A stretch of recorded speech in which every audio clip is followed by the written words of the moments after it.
ada sakit penyakit yang menyerbu, kita tidak berdaya kan? Benar-benar kita tidak berdaya.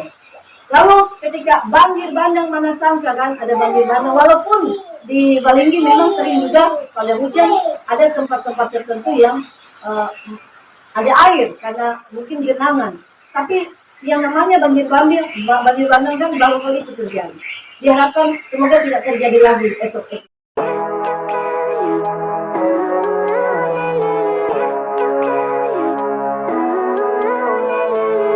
Living life every day, late at night, not okay. Bapak, dari ibu, dan anak, selamat kita ketemu lagi. Dan pada malam ini melalui Mazmur 62, Mazmur 62 sebenarnya dilatar belakangi dengan pergolakan besar dalam hidup pemazmur. Siapa dia? Yaitu Mazmur Daud. Daud itu adalah seorang raja. Dia anak bungsu dari 8 saudara, anak dari Bapak Isai dari daerah wilayah Bethlehem. Karena itu mengapa tidak heran ketika Yesus mau dilahirkan, mama dan papanya itu kan ada di Nazaret. Mereka harus pulang ke Bethlehem karena memang Yusuf itu bapak Yesus, keturunan Raja Daud. Latar belakang dari daerah Bethlehem. Apa yang jadi latar belakang pergumulan Daud? Karena anaknya Absalom memberontak melawan dia. Daud punya anak, dan sebagai raja pada saat itu tidak seperti kita sekarang ada pilkada, ada pilpres, pemilihan presiden lewat rakyat yang memilih. Waktu itu otomatis siapa yang raja pasti dia akan secara turunan, dinasti akan turun pada anak-anaknya. Ya. Kalau kita berpikir ya, kenapa tidak keturunan Raja Saul? Saul kan raja pertama, harusnya kan anaknya Saul yang jadi raja kan, Yonatan misalnya. Makanya kita baca cerita persahabatan indah antara Yonatan dengan Daud. Yonatan itu anak Saul, lalu kemudian Daud yang ditunjuk Tuhan menggantikan Saul. Karena Saul di mata Tuhan sudah tidak layak meneruskan tahta kepemimpinan karena Saul banyak memberontak melawan Tuhan. Makanya keturunannya pun tidak diberi kesempatan untuk melanjutkan kepemimpinan. Makanya Tuhan mengambil alih tongkat kerajaan itu diberikan pada Daud. Itu kalau bapak-bapak mendengar bagaimana di perjanjian lama. Lalu kemudian anaknya Absalom ini memberontak bahwa dia ingin, karena dia punya anak laki-laki berapa orang, memang harus ada yang diberi kesempatan. Kau yang nanti ya, kalau bapak sudah tua atau mungkin sudah tidak ada, kau yang akan pegang tampuk kerajaan ini. Tapi Absalom memberontak melawan, makanya Daud mengungsi. Daud lari dari istananya menghindari Absalom, bukan karena dia takut, karena dia tidak ingin berperang dengan anak sendiri kan. Bayangkan orang tua berhadapan-hadapan dengan anak kan. Dalam pengalaman kita sehari-hari, saya sebagai seorang ibu, dulu anak-anak saya masih kecil-kecil biasanya ya, kan mereka masih bisa kita kendalikan kan, ya masih umur-umur kayak Kinara, kita bilang, jangan begini nih. Tapi ketika anak-anak sudah mulai besar, ya kadang kita ambil strategi bagaimana cara ini anak-anak dengan usia yang sudah bertambah, bagaimana dengan pola kita mengasuh dan mendidik supaya kita tidak konfrontasi dengan anak-anak kan. Ya katakan begitu, kita tidak perang dengan anak-anak. Ya, zaman sekarang banyak orang tua yang perang dengan anaknya karena anaknya mau A, orang tuanya mau B biasanya kan. Ya, tapi dalam rumah tangga Kristen hal itu kita diingatkan dalam rumah tangga Kristen, segala hal dalam rumah tangga hubungan orang tua, anak, saudara, bagaimana diatur dengan penuh hikmat dari Tuhan kan. Nah dalam pembacaan ini Daud menggambarkan bagaimana dia merasa tenang dalam situasi yang terdesak ini, dia merasa tenang dekat Tuhan. Karena itu dalam gambaran ini ada gunung batu. Di sini kan ada kalimat daripadanya lah, hanya dekat Allah aku tenang. Ada beberapa kalimat kata tenang di pasal 62 ini, ayat 2 dan ayat 6. Ayat 2 kan hanya dekat Allah saja aku tenang, daripadanya lah aku selamatkan. Lalu ayat 6, hanya pada Allah saja kiranya aku tenang. Lalu di sini ada ungkapan gunung batu, lalu kota benteng, tembok. Tembok itu kan tempat perlindungan kan. Contoh ini tembok kan. Tembok itu biasanya membatasi antara rumah satu dan rumah lain, pagar melindungi kita kan dari segala hal.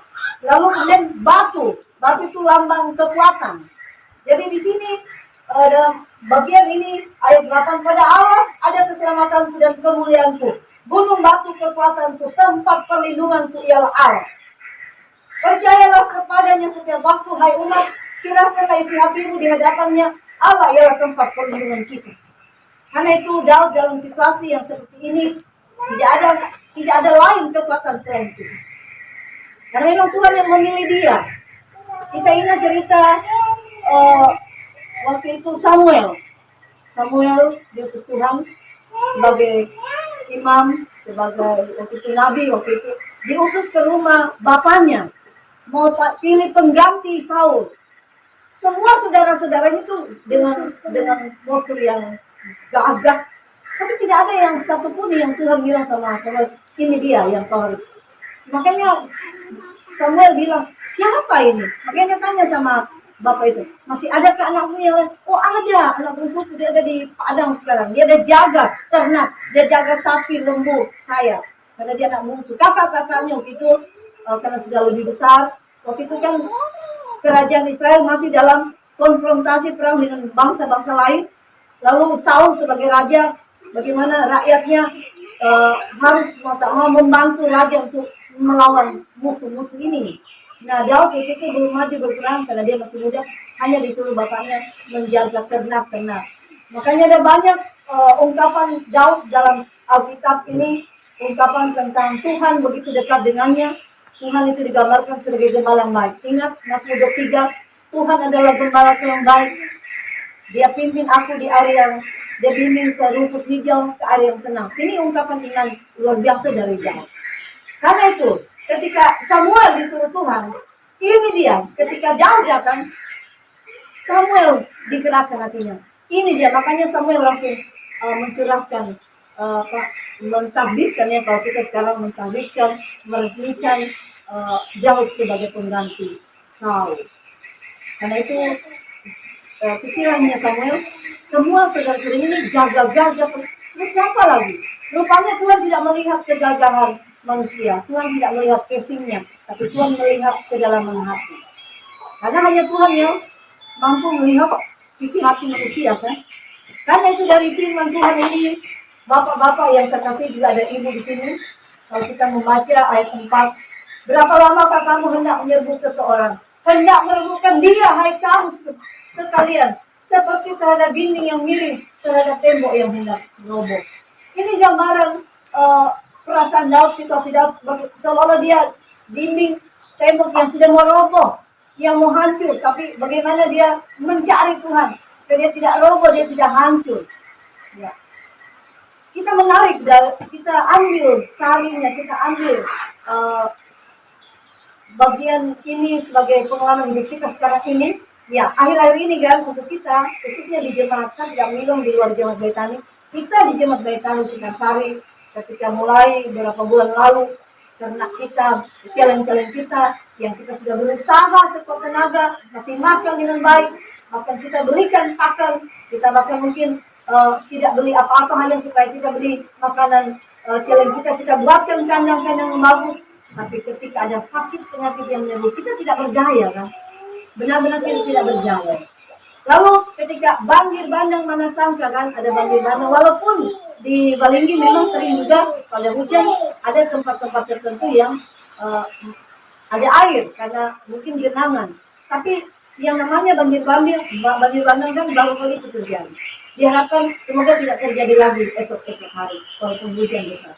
Mudah-mudahan itu yang pertama dan terakhir, mudah-mudahan. Karena itu dalam situasi ini pastilah kita sebagai manusia memang bertanya kan, kenapa dan mengapa.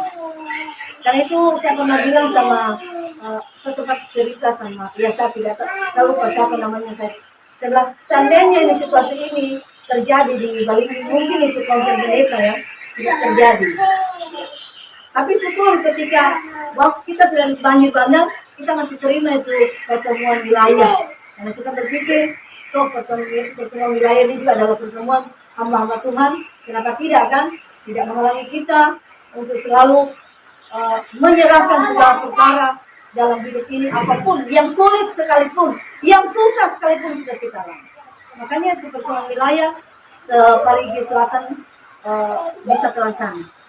Kalau konten pendeta kan sebelum kejadian kita punya ternak kan, barangkali kalau sudah ternak kita sudah sakit, sudah mati, mungkin kita menolak itu konten, mungkin. Nah karena itu ibu bapak yang seperti dalam Yesus, dalam segala situasi hidup kita sama seperti Daud.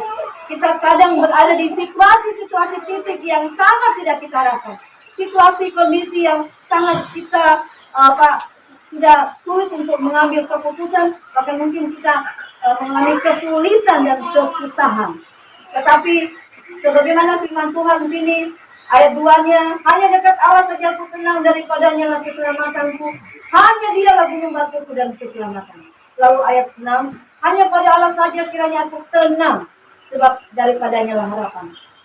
Kata tenang, banyak orang berpikir, orang-orang yang mungkin uangnya banyak, hartanya banyak, tenang hidup. Oh tidak.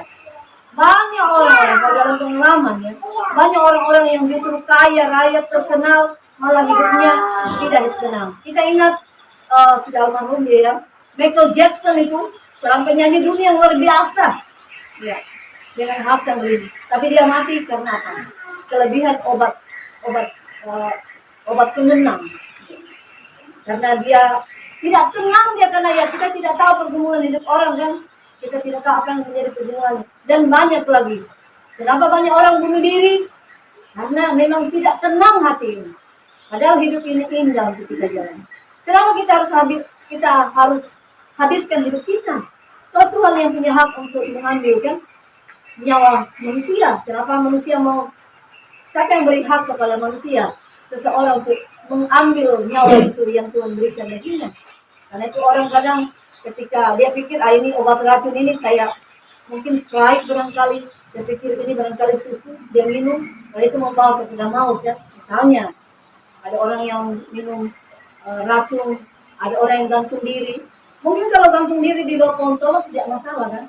Tapi kalau gantung diri di pohon lalu ikat leher, terkena di leher, tercekik, matilah kan pasti. Dari bagian firman Tuhan ini, bapak-bapak yang saya kasih dalam Tuhan Yesus, dan juga tentu kita semua, bahwa hanya Tuhan memang satu-satunya sumber kekuatan apapun yang terjadi. Kita tadi hanya baca sampai 9. Pasal 62 ini ada 13 ayat. Ayatnya ke-13 saya baca. Dan daripadamu juga kasih setia ya Tuhan, sebab Engkau membalas setiap orang menurut perbuatannya. Kalau ayat 12, satu kali Allah berfirman, dua hal yang aku dengar, bahwa kuasa dari Allah asal. Jadi dalam segala perkara hidup kita, secara pribadi kita ataupun berjemaat atau bermasyarakat, berkeluarga, di dalam situasi akhir-akhir ini, di dalam situasi masyarakat, jemaat kita, baik kami, kita serahkan semua hal. Kita percayakan segala perkara hidup ini yang kita tidak mampu selesaikan. Karena hanya Tuhan Allah Bapa dalam Yesus Kristus, sumber ketenangan, sumber kekuatan, menghadapi segala hal. Seperti pengalaman Raja Daud, segala perkara diserahkan kepada Tuhan, karena itu dia katakan hanya dekat Allah saja dia tenang menghadapi banyaknya pergumulan, banyaknya masalah, perebutan kekuasaan di antara anak-anaknya, dan bagaimana musuh-musuh. Karena waktu itu kerajaan Israel masih berhadapan dengan musuh-musuh. Dan karena itulah, ketikanya Daud mampu menjadi raja, dan dia menjadikan kota Israel itu menjadi ibu kota.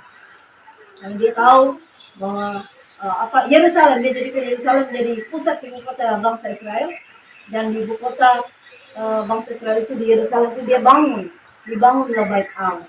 Walaupun bukan Daud yang bangun, karena Daud di mata Tuhan, tangannya dia bilang tanganmu penuh darah, kalau kita bilang dia harus berperang dengan bangsa-bangsa lain. Anaknya kan yang meneruskan, anaknya Salomo yang melanjutkan. Tapi bait Allah dibangun pada zaman Salomo itu sudah dihancurkan pada waktu Nebukadnezar menyerbu kerajaan Israel. Dan bapak-bapak, kalau bicara tentang gereja, tentang bait Allah, apakah gedung gereja itu gedung yang besar, yang megah itu? Mungkin itu secara bangunan prasarana. Tapi kita inilah gedung. Kita inilah sesungguhnya gereja. Kita manusia-manusia yang hidup ini. Kalau gedung gereja itu kan hanya tempat, gedung kan yang disusun dari batu bata. Tempat kita pergi ibadah. Kalau tidak ada orang ibadah kan kosong itu kan. Dia menjadi benda yang mati kan. Tapi kita ini manusia yang hidup inilah. Di dalam Tuhan Yesus kita menjadi batu-batu hidup di dalam roh Tuhan. Untuk kita beraktivitas, kita bersaksi, kita bersekutu, kita melayani, kita menyebarkan kasih Tuhan Yesus dalam dunia ini, dalam masing-masing tanggung jawab kita, tugas kita. Kita menjadi pembawa-pembawa Injil Kristus. Apa itu Injil Kristus? Kabar baik. Apa kabar baiknya? Bahwa Tuhan Allah Bapa di sorga turun ke dunia, mencari kita yang berdosa untuk diselamatkan, mencari kita manusia berdosa untuk diampuni, dan diberikan keselamatan hidup kita. Amin Bapak-Bapak Ibu. Tuhan Yesus memberkati kita. Mari kita tenangkan hidup kita. Kita cari hadirat Tuhan Allah Bapa dalam Yesus Kristus. Supaya kita merasakan aman, nyaman, damai sejahtera. Merasakan ketenangan yang abadi dan sempurna. Amin.